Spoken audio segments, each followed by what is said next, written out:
Hey guys, in this month's Historical Fiction 101, I'm going to be doing a movie review on The Favorite, starring Olivia Colman, Rachel Weisz, and Emma Stone.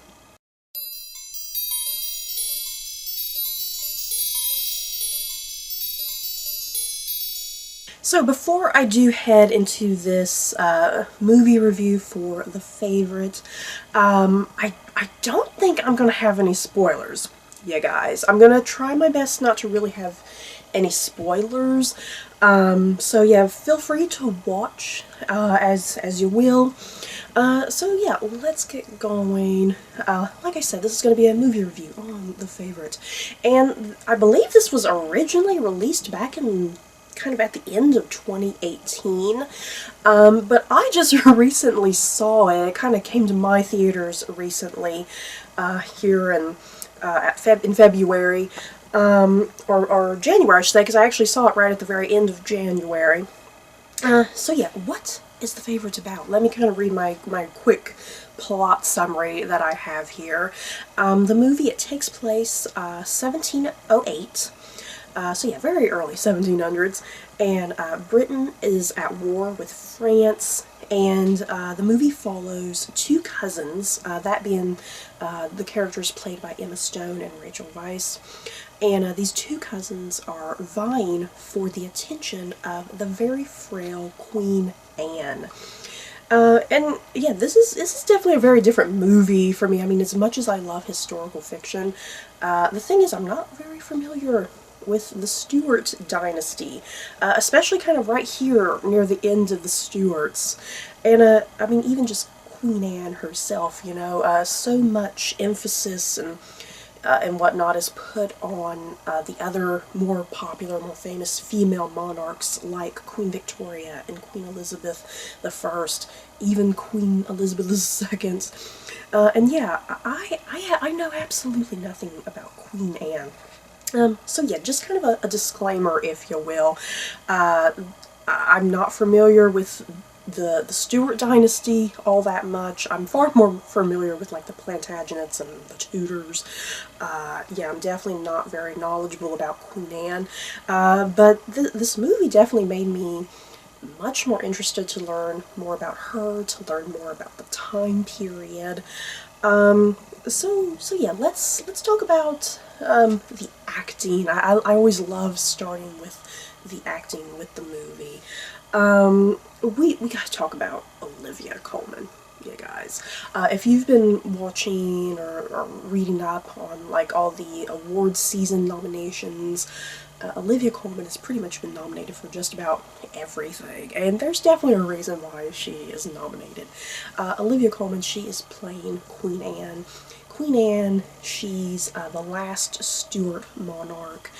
She's very frail and ill. The movie definitely plays up that she has some wild and wacky eccentricities. She's very eccentric and whatnot. And kind of this question of, you know, kind of what's wrong with her, you know, I was kind of wondering if she possibly had some sort of brain tumor. I don't know. I was kind of constantly pondering that. But yeah, Olivia Colman she plays up this character perfectly.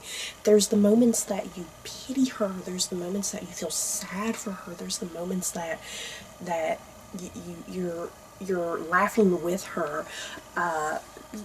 There's so many layers to the character, I think, because of how eccentric she is and how wacky, and yeah, her illness, her various different illnesses or whatever, those put her in and out of mood swings, you know. Some scenes she'll be happy and giddy and really likable, and then other scenes she'll be bitter and hateful and just constantly yelling and screaming at people. And yet Olivia Colman I think the perfect actress for a role like this, because she's able to play the comedy and she's able to play the drama and she's able to play those zones of in-between, if you will. So yeah, 2 thumbs up definitely for Olivia Colman. All of the award nominations that she's been getting, very much deserved. And then we have Rachel Weisz. I have been a huge fan of Rachel Weisz since the Mummy movie first came back, right there at the very end of the 1990s. I've just loved following her career, and you know, she is still an absolutely gorgeous woman, you know. I think she's pretty close to her 50s, if I'm not mistaken. She still looks absolutely gorgeous and beautiful. It's like, when I get that old, I really would hope that I look like Rachel Weisz, to be quite honest. But yeah, Rachel Weisz, the character she is playing, she's playing Lady Sarah Churchill. And Lady Sarah is essentially kind of like a confidant to Queen Anne, a friend, a very close friend, a very, very close friend, if you will, guys. Rachel Weisz's character, I feel like, in some ways, she has all the power. Because Queen Anne, you kind of get the notion that she doesn't really have any intention of ruling. You know, she's kind of tired of being the queen. She's fed up with it. If she can push something to the side, she tries to push it to the side. But Rachel Weisz's character, Lady Sarah, she's the one who is kind of in charge and in command, because when there's a meeting being held that the queen is supposed to attend, but the queen is either ill or not wanting to come, it's Lady Sarah that is there at the front and center at these meetings and kind of speaking in the name of the queen. She is almost the queen at times. So yeah, Lady Sarah, she has just as much power as the queen at times, which is kind of shocking. And yeah, she knows how to play the game, you know? She knows how to stand up against all of the men in Parliament. She knows how to get her voice heard, and she uses her womanly wiles to get what she wants, and she's also kind of masculine herself at the same time, even in her dress and demeanor, which I loved how Rachel Weisz kind of portrayed that, because there were some occasions when she would dress in like pants and whatnot, you know, dress very much like a man and speak like a man, and she would kind of even stand like a man. And yeah, Rachel Weisz just did a fantastic job with that, you know, like, I'm not just a woman, you know, I can play the role of a man as well. So then, after that, you have Emma Stone's character, her name being Abigail Masham.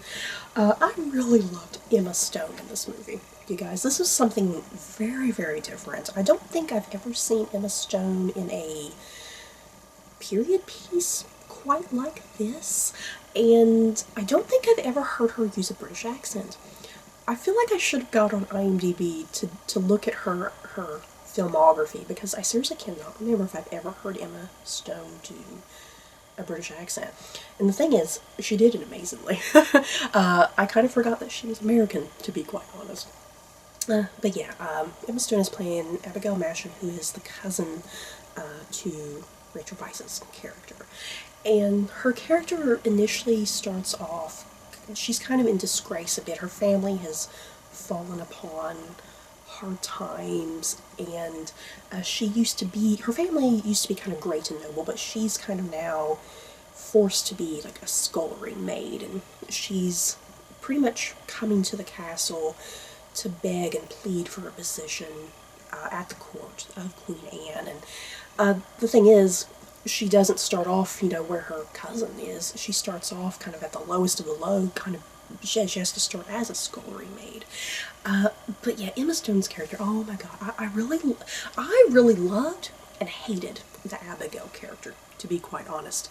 She starts off in such a low place, and you pity her, you sympathize with her, but then she starts to get these notions, you know, or she realizes she needs to start to play the game, you know?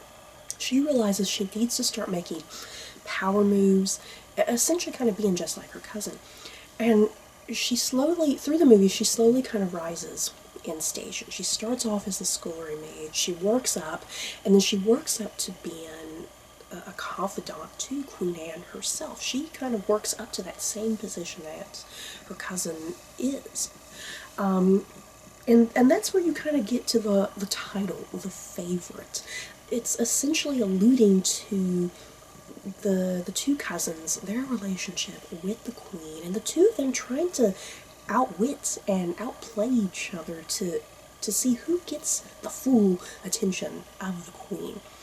And this is just where a lot of the amazing plot comes in to play with the two of them, this back and forth dynamic and whatnot. Seriously, the writing and how this movie is set up, I mean, it's absolutely genius, and I loved it. And then one other character before I forget, Nicholas Hoult, and he's playing Robert Hardy, or Harley, I should say. That's right, it was Harley, Robert Harley. I have it wrote down here wrong in my notes, but I remember it as Harley. And yeah, his character, he's playing a Tory Parliament member.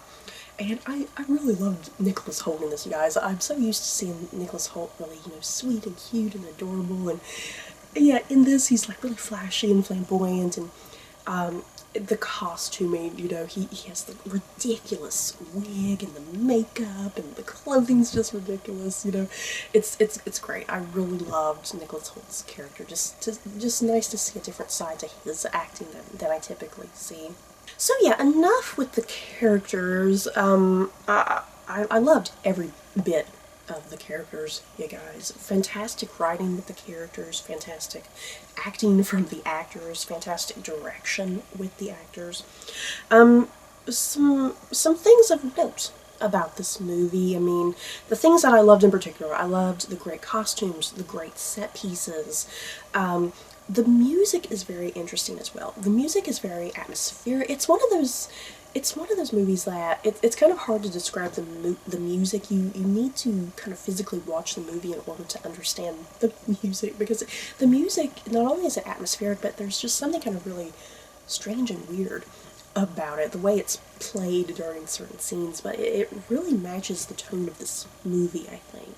But yeah, atmospheric music, just the movie in general, there's a flamboyancy to it. It's kind of colorful and vibrant, but like naturally so. It's very humorous. It's very vulgar. Some of the lines of dialogue, I was like, oh my goodness. But yeah, I loved it. Yeah, interesting camera angles and filming techniques. This movie, even though it is a period drama, I mean, it takes some creative approaches to how it films certain scenes and from what angles it films certain scenes. Like for instance, a character, instead of like focusing a camera just kind of right here level with an actor, I mean, a camera might be way down here, and you're getting a view of the character from way down here instead, which is kind of interesting. But yeah, just I think really interesting different director choices, I suppose, in regards to how this movie is filmed and how it looks. I mean, it's very natural looking, natural lighting, not an overabundance of lighting or anything. And another thing of note that I really freaking loved about this movie, and something that I wasn't entirely expecting, this might lead into a tad bit of a spoiler. It's kind of hard to avoid talking about this movie, talking about kind of one of the big twists that this movie takes, but I don't think it's necessarily like a huge spoiler, if you will. I don't think it's going to ruin the movie for you or anything, what I'm about to talk about, but, with most period dramas, think of something like The Tudors. What's going on in The Tudors? You have all of these women who are constantly trying to seduce King Henry VIII on the Tudors. But this movie, it kind of subverts that, almost, because instead of a bunch of women trying to seduce a king, like usually happens in most period drama movies like this, or TV shows, it's two women who are essentially seducing a queen. And I thought that was brilliant. Yeah, guys, very different and unique, and something that, quite honestly, I don't think I've ever seen before done in this type of manner, because this movie full-on goes in that direction of, literally, there are two women seducing a queen. And yeah, you do have some lesbian aspects in this, which is very, very different. So yeah, if that's something that kind of interests you, I think this might be an interesting movie for you to go check out. If you're wanting to see some traditional tropes in a period drama kind of subverted in some different unique ways that you might not be expecting. And so, yeah, because of that, because you do have two women seducing a queen, I mean, this movie is very, very woman-focused, which I loved. The male characters don't play a huge role in this in some ways. They're kind of the background characters. It's really the women who are in charge. It's the women who are doing most of the plotting and the action, and it's great. So that kind of leads me to, you know, how historically accurate is this movie? Like I said, I'm not familiar with the Stuart dynasty all that much. I'm not familiar with Queen Anne. I did have to do a quick bit of research, kind of in regards to this movie and how it was written. And yeah, I think the writer was saying that, you know, half of the movie is accurate, but half of the movie, it's total, you know, historic creative liberties, you know, kind of just speculation and kind of fun. Because I think the writer was even mentioning, you know, there's no historic evidence that Queen Anne was a lesbian, or Abigail Masham was a lesbian, or Sarah Churchill was a lesbian. You know, it's kind of all creative liberties and speculation. So yeah, as far as historical accuracy goes, I think it is best to go into the movie knowing that this ain't going to be a 100% accurate telling of the story of Queen Anne. You know, it's definitely taking liberties and kind of throwing in some things. But I think everything around it feels historically accurate, you know what I mean? Like, the setting looks accurate, the clothing and the costuming, the hair, the makeup, all of that looks very accurate, at least to me, from, you know, what I've seen of portraits and whatnot. So yeah, I think that's it for my review of The Favorite, you guys. Overall, I really loved the movie. I think it's going to be one of those things, you're either going to love it or hate it, just kind of depending on what you're looking for specifically in the movie, perhaps. If you're very traditional with your period dramas, this may throw you for a loop, and you may be like, oh my goodness. Like I said, it's very humorous, very vulgar. If that's not your type of thing, you may not like this. But I really enjoyed it.